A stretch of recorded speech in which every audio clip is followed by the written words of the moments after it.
ठंड में शॉर्ट्स पहनने वाली बेशर्म सास और नंद। हे भगवान, क्या सोचकर इन लोगों ने शॉर्ट ड्रेस पहनी हुई है? ऊपर से इतनी ठंड है, क्या इन लोगों को ठंड नहीं दिखाई दे रही? आजकल लोग स्टाइलिश बनने की कोशिश तो बहुत करते हैं लेकिन बन नहीं पाते, और स्टाइलिश बनते बनते वो अपना असली अस्तित्व भूल जाते हैं। हेमा और मनोरमा की ये सारी बातें सुमित्रा उसकी बेटी कंचन सुन लेती है। माँ, मुझे ऐसा क्यों लग रहा है कि यहाँ ये लोग हमारी ही बातें कर रहे हैं। हाँ, ये लोग हमारी ही बातें कर रहे हैं, ये हमारा मजाक उड़ा रहे हैं। अगर ऐसी बात है तो चलो माँ, इन्हें सबक सिखाते हैं। कंचन के इतना बोलते ही सुमित्रा कहती है, ये लोग हमें क्या सिखाएंगे, कैसा पहनावा होना चाहिए? अरे हमारा पहनावा देखो कितना बढ़िया है, एकदम न्यू मॉडर्न जनरेशन वाला। हमारी तो आने वाली जनरेशन भी ऐसे ही कपड़े पहनने वाली है, एकदम यूनिक और फैशनेबल। हाँ माँ, इन लोगों को क्या पता कि फैशनेबल बनने में कितने एफर्ट्स लगते हैं, बस इन्हें तो बातें ही करनी आती हैं, वो भी जलन के चलते। दोनों माँ बेटी की ऐसी बातें सुनकर वहां खड़ी औरतें और भी ज्यादा जोर जोर से हंसने लगती हैं। तुम लोग फैशन की बात कर रहे हो, जरा अपना फैशन तो देखो। इतनी ठंड में भी तुम लोगों ने इतने शॉर्ट कपड़े पहने हैं। अरे हालत देखिए तुमने अपनी। यहाँ हर कोई जानता है कि तुम लोग कहाँ से आई हो। शहर में आते ही तुम लोगों के दिन बदल गए। वो कहावत तो सुनी होगी, बंदर क्या जाने अदरक का स्वाद। फैशन भी मौसम और माहौल देखकर ही किया जाता है, ऐसा नहीं कि मुंह उठाए और जो मर्जी पहन लिया। शोभा और कल्याणी की ये सारी बातें सुनकर सुमित्रा की बहू रचना गुस्से में आ जाती है। माइंड योर लैंग्वेज मैडम, आप दूसरे के फैशन के ऊपर उंगली उठा रही हो। आपको कोई अधिकार नहीं कि आप किसी को जज करो। मेरी सास और मेरी ननद का जो मन करेगा वो वही पहनेंगी। किसी को अधिकार नहीं कि वह किसी के कपड़ों को देखकर हंसी या फिर आपस में चुगली करें। रचना की आवाज के आगे वहां खड़ी सभी औरतें चुप हो जाती हैं, लेकिन इतने में ठंड से कांपते हुए कंचन और सुमित्रा दोनों ही बेहोश हो जाती हैं। लोग फैशन के चलते तो बहुत कुछ करते हैं, लेकिन दोनों सास और नंद ने फैशन के चलते कुछ ज्यादा ही ओवर स्टाइल कर लिया। लेकिन इतनी ठंड में भी सास और नंद ने इतने शॉर्ट कपड़े क्यों पहन लिए, और यह औरत ने इन्हें इतनी सारी बातें क्यों सुना रही थी? ये सब जानने के लिए हमें कहानी में थोड़ा पीछे जाना पड़ेगा। माँ देखो, ये टीवी में जो लड़कियां ऐसे मॉडर्न कपड़े पहनती है कितनी सुंदर लगती है ना। काश कि मैं भी ऐसे कपड़े पहन पाती। एक दिन तो हमारा भी आएगा जब हमारे जैसा मॉडर्न कोई भी नहीं होगा। हमारा पहनावा दुनिया देखते ही रह जाएगी। सुमित्रा और कंचन जब भी टीवी में किसी हीरोइन, एक्ट्रेस या मॉडल को देखती तो उन्हें भी उनके जैसा बनने का मन होता। कुछ ही दिनों बाद क्रिसमस आने वाला होता है। एक दिन माँ बेटी आपस में बातें करती हैं। क्यों ना इस बार क्रिसमस पर हम लोग वेस्टर्न ड्रेस सिलवा कर पहने। आइडिया बुरा नहीं है माँ, लेकिन यहाँ गाँव में एक दिन मेरा बेटा आ जाएगा और हमें यहाँ से शहर ले जाएगा। वहाँ पर लोगों का पहनावा बिल्कुल विदेशी है। हमें तो अभी से ही प्रैक्टिस कर लेनी चाहिए। ठीक है माँ, इस बार हम लोग रेड कलर का क्रिसमस पर वेस्टर्न ड्रेस सिलवा कर पहनेंगे। दोनों माँ बेटी ठंड में टेलर के पास जाती हैं और उसे लाल कपड़ा देकर वेस्टर्न ड्रेस बनाने के लिए कहती हैं। अपने तरीके से वो टेलर को सब कुछ समझा देती हैं। उनके वहां से जाते ही सिर पर गरम टोपा लगाते हुए टेलर कहता है, अरे एक तो इतनी ठंड हो रही है, ऊपर से आजकल पता नहीं औरतों को क्या हो गया है। इतनी अधेड़ उम्र लेकर भी ऐसे ऐसे कपड़े सिलवाने लगी हैं। अगर इन्होंने ऐसे कपड़े पहने तो गांव में सब यही कहेंगे, बूढ़ी कोढ़ी लाल लगाम। इस तरह टेलर तो उन्हें कपड़े बनाकर दे देता है, पर क्रिसमस वाले दिन दोनों माँ बेटी कपड़े पहनकर सबके घरों में क्रिसमस की शुभकामनाएं देने पहुंच जाती हैं। हर कोई उन्हें देखकर हंसने लगता है। अरे कोकिला बहन, वेरी वेरी क्रिसमस। हे भगवान, इतनी ठंड में तुम दोनों ने इतने छोटे कपड़े पहने, कुछ तो शर्म करो। इसमें शर्म कैसी? हमने तो कितना अच्छा कपड़ा पहना है। क्रिसमस पर ऐसे ही कपड़े पहने जाते हैं, शॉर्ट ड्रेस। लग रहे हैं ना हम माँ बेटी बिल्कुल वेस्टर्न। उनकी ऐसी बातों पर किसको हंसी नहीं आती? सब बहुत हंसते हैं।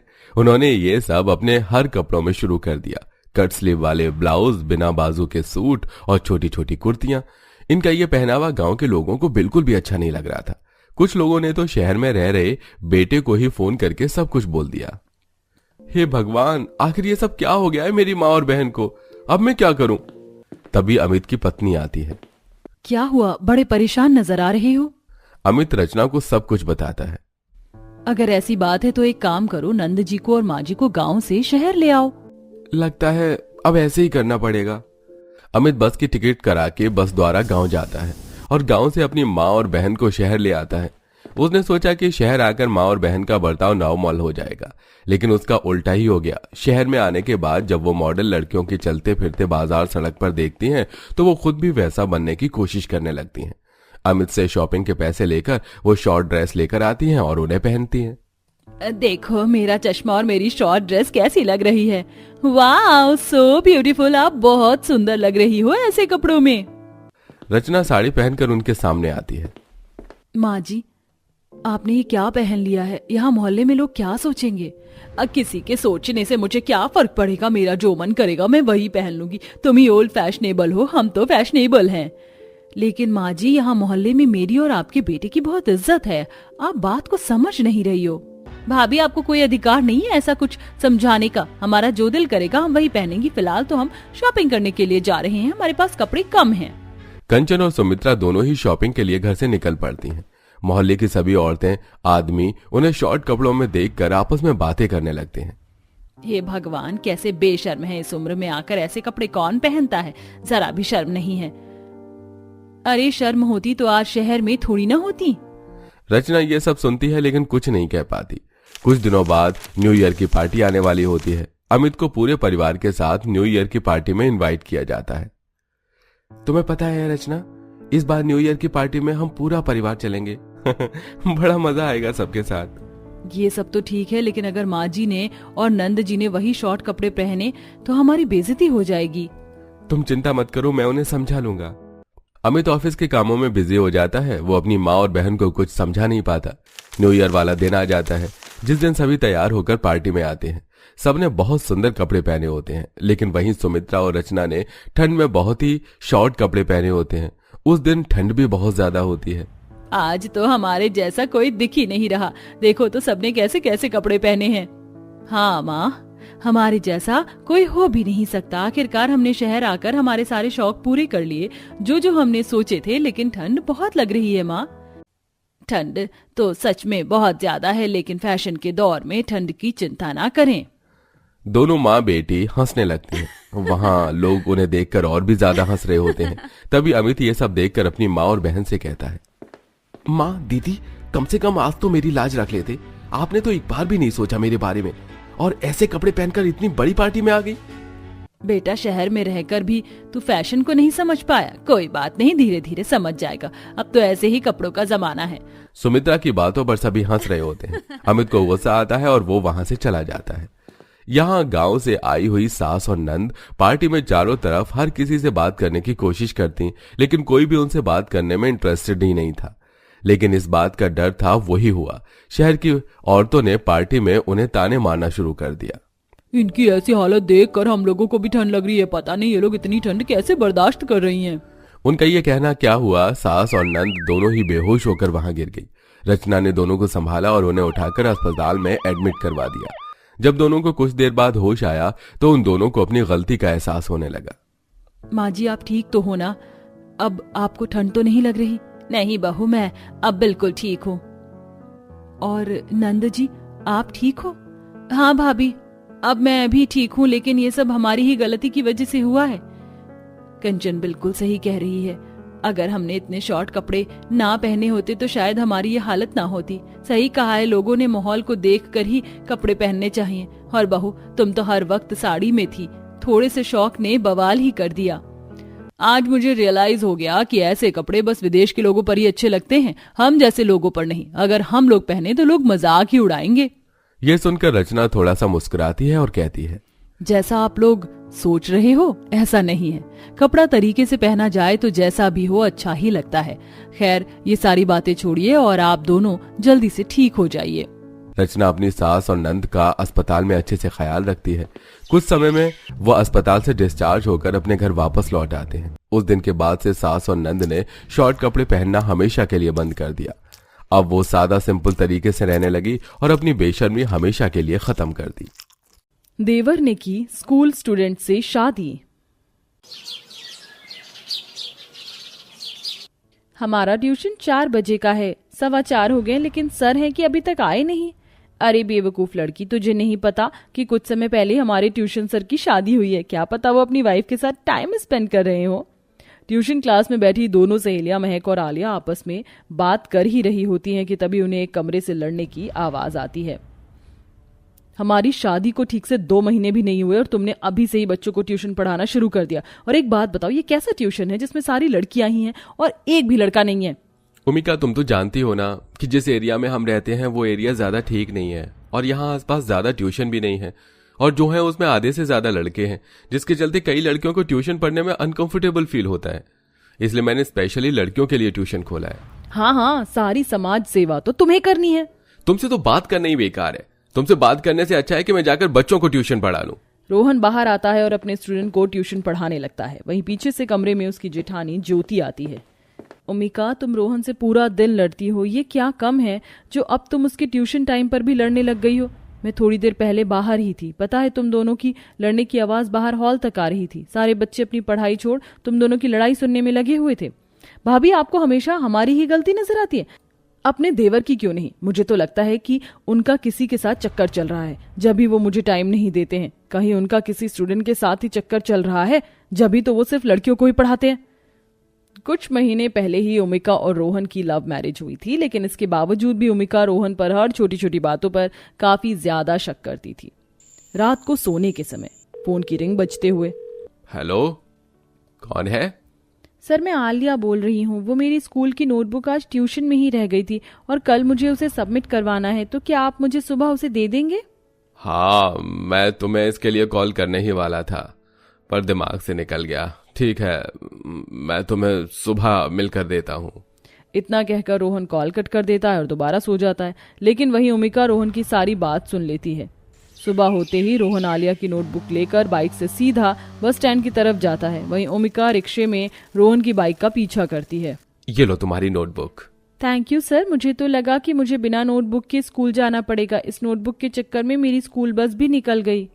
एक काम करता हूँ, मैं तुम्हें तुम्हारे स्कूल ड्रॉप कर देता हूँ, मुझे वैसे भी उसी तरफ जाना था। Okay sir. आलिया अपने ट्यूशन सर की बाइक पर बैठकर अपने स्कूल के लिए निकल जाती है।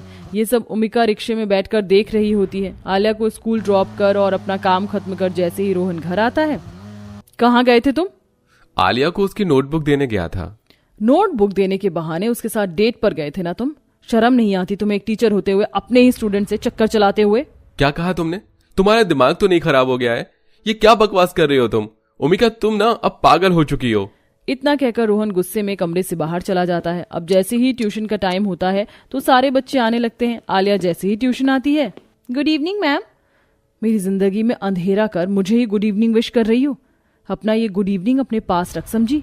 अब से तू इस ट्यूशन में नहीं आएगी, अपने लिए कोई और ट्यूशन ढूंढ ले। आप क्या कह रही हैं? एग्जाम्स को सिर्फ कुछ दिन रह गए हैं और इस वक्त मुझे कोई भी ट्यूशन में एडमिशन नहीं मिलेगा। ना मिले तो ना मिले, लेकिन अब तू यहाँ नहीं आएगी, चल निकल यहाँ से। उमिका आलिया को धक्का मारकर ट्यूशन से निकाल देती है कि तभी रोहन और ज्योति आते हैं। उमिका, ये क्या बदतमीजी है? मेरे स्टूडेंट के साथ तुम्हारी हिम्मत कैसे हुई है उसे ऐसे निकालने की? साफ साफ बोलो ना कि वो तुम्हारी स्टूडेंट नहीं बल्कि तुम्हारी रखैल है। उमिका की बात सुन रोहन अपना गुस्सा बर्दाश्त नहीं कर पाता और उमिका को एक जोरदार थप्पड़ मार देता है, जिसे देख ज्योति, ये तुमने क्या किया? वही जो मुझे बहुत पहले ही कर लेना चाहिए था। इतना कहकर रोहन गुस्से में बाहर चला जाता है। देखा भाभी, आज रोहन ने मुझ पर उस स्टूडेंट की वजह से हाथ उठाया। मेरा शक सही निकला। नहीं उमिका, तुम गलत समझ रही हो। पूरे दिन ज्योति उमिका को समझाने में ही लगी रहती है। ऐसे ही शाम हो जाती है। सभी लोग हॉल में बैठे रोहन का इंतजार कर रहे होते हैं कि तभी घर की डोर बेल बजती है। ज्योति जैसे ही घर का दरवाजा खोलती है तो उसे अपनी आंखों पर यकीन नहीं होता। उसका देवर उसी स्टूडेंट आलिया से शादी करके घर आया होता है। रोहन, ये सब क्या है? तुमने अपनी ही स्टूडेंट से शादी कर ली? नालायक, क्या कमी रह गई थी मेरी परवरिश में जो तूने ऐसी हरकत की? आप लोगों को जो भी कहना है कहिए, लेकिन यही सच है, आलिया मेरी अब दूसरी पत्नी है। तुम्हारी हिम्मत कैसे हुई मेरे रहते हुए तुमने इस लड़की से शादी की? मैं वो इन्फ्लुएंसर पायल मलिक नहीं हूं जो अपने पति की दूसरी शादी करने पर भी उसे कुछ ना कहूं और अपनी सौतन को अपने घर पर रखूं। देखो मैडम जी, अब आपको जो करना है कर लो। मेरी और रोहन जी की तो अब शादी हो चुकी है और जो कुछ भी करो उससे पहले ये याद कर लेना कि मेरे पापा यहाँ के MLA हैं। सारी पुलिस उनके अंडर है, तो तुम चाह कर भी कुछ नहीं कर सकती। आलिया रोहन का हाथ पकड़ती है और दोनों कमरे में चले जाते हैं। मैं आपसे कहती रही कि इस आदमी को चक्कर चल रहा है, लेकिन आपने मेरी बात नहीं मानी। माफ कर दो, लेकिन हम अब भी कुछ नहीं कर सकते। सभी लोग उमिका को संभालते हैं और अब खाने का वक्त हो जाता है। सभी लोग खाना खा रहे होते हैं कि तभी आलिया और रोहन एक दूसरे का हाथ पकड़कर आते हैं और एक साथ बैठकर एक दूसरे को अपने हाथों से खाना खिलाते हैं। रोहन बेबी, तो कैसा लग रहा है तुम्हें मेरे हाथों का खाना खाना? मेरा तो एक निवाले में ही पेट भर गया तुम्हारे इन प्यारे प्यारे हाथों से खाना खाकर। जितने प्यारे हाथों से खाना खिला रही है ना, उतना ही जहर खिला दे, कम से कम ये मुसीबत तो खत्म हो। उमिका गुस्से में अपने कमरे में चली जाती है और ऐसे ही रात गुजर जाती है। अगले दिन आलिया उमिका की अलमारी से उसकी साड़ी निकालकर पहनकर तैयार हो जाती है। उमिका जैसे ही आलिया को अपनी साड़ी पहने हुए देखती है, तेरी हिम्मत कैसे हुई मेरी साड़ी पहनने की? किसने कहा तुझे मेरी साड़ी पहनने के लिए? निकाल मेरी साड़ी को। तमीज से बात करो, अब तो मेरी कोई स्टूडेंट से नहीं बल्कि मेरी पत्नी से बात कर रही हो। और रही साड़ी तो भूलो मत, सारी साड़ियां मेरे पैसों की हैं, मैं जिसे चाहूं उसे पहनाऊं। तुम कौन होती हो बोलने वाली? उमिका आए दिन देखती थी कि कैसे उसकी सौतन स्टूडेंट और पति हाथ में हाथ डालकर घूमते हैं, कैसे दोनों बाइक पर बैठते हैं, घूमने के लिए जाते हैं। रोहन ने जितना ख्याल उमिका का नहीं रखा था, तो उससे कहीं ज्यादा आलिया का रख रहा था। ये सब देख उमिका अब धीरे धीरे अंदर से टूटने लगी थी। ऐसे ही एक दिन, आलिया इन पेपर्स को संभाल के रखना, कहीं किसी के हाथ न लग जाएं। रोहन को आलिया को यूं पेपर देता देख उमिका चुपके से देख लेती है। ये किस तरह के पेपर हैं? कहीं ये डिवोर्स का पेपर तो नहीं है? भगवान, अगर इन्होंने मुझे तलाक दे दिया तो मैं कहाँ जाऊंगी? उमिका तलाक के नाम से काफी परेशान हो जाती है और सीधा रोहन के पास जाती है। आप ऐसा कैसे कर सकते हैं? मैं आपकी पत्नी हूँ। पहले तो आपने अपनी स्टूडेंट से शादी कर ली और अब आप मुझे तलाक दे रहे हैं। मैं जानती हूँ कि मैंने हमेशा आपसे लड़ाई की, आप पर शक किया, ठीक है, लेकिन इसका मतलब ये नहीं कि आप मुझे मेरी गलती की इतनी बड़ी सजा दें। आप ऐसा नहीं कर सकते हैं। उमिका रोते हुए जमीन पर बैठ जाती है, जिससे देख रोहन उमिका को उठाता है और उसके आंसू साफ करता है। उमिका, तुम जानती हो ना कि मैं तुम्हें ऐसे दर्द में नहीं देख सकता, प्लीज रोना बंद करो तुम। रोहन उमिका को चुप करवाता है कि तभी आलिया बाकी सब घर वालों के साथ हॉल में आ जाती है। आखिरकार तुम्हें तुम्हारी गलती का एहसास हो ही गया कि जो तुम कर रही थी वो सही नहीं था। हाँ, लेकिन अब तो बहुत देर हो चुकी है, अब कुछ भी ठीक नहीं हो सकता। उमिका अग्नि को साक्षी मान के लिए हुए फेरे इतने भी कमजोर नहीं होते, कितनी आसानी से टूट जाएं। तुम ही रोहन की पत्नी थी और रहोगी। हाँ उमिका मैडम, मैंने रोहन सर से शादी नहीं की है। ये सब तो बस वो आपको आपकी गलती का एहसास दिलवाने के लिए कर रहे थे। इस झूठी शादी के बारे में आपके सिवाय घर में हर कोई जानता था। उमिका, मैं जानता हूँ मेरा तरीका गलत था, लेकिन इरादे बिल्कुल नेक थे। तरीका जो भी हो, लेकिन मुझे मेरी गलती का एहसास तो हो गया। अब मैं कभी ऐसी गलती दोबारा नहीं करूंगी। उमिका और रोहन का रिश्ता पहले की तरह होता देख घर में सभी लोग काफी खुश होते हैं। जिसके बाद अब आलिया वापस अपने घर चली जाती है और पहले की तरह स्टूडेंट के तौर पर रोहन से पढ़ती है। और अब उमिका की भी शक करने वाली आदतें हमेशा के लिए खत्म हो जाती हैं। देखा दोस्तों, कुछ लोग सबक सिखाने के लिए सच में दूसरी शादी कर लेते हैं, लेकिन अगर हम अपने पार्टनर से प्यार करते हैं तो बहुत सारे तरीके होते हैं उनको सुधारने के। उनको छोड़ देना ही ऑप्शन नहीं होता। कैसी लगी आपको ये कहानी? कमेंट करके जरूर बताएं।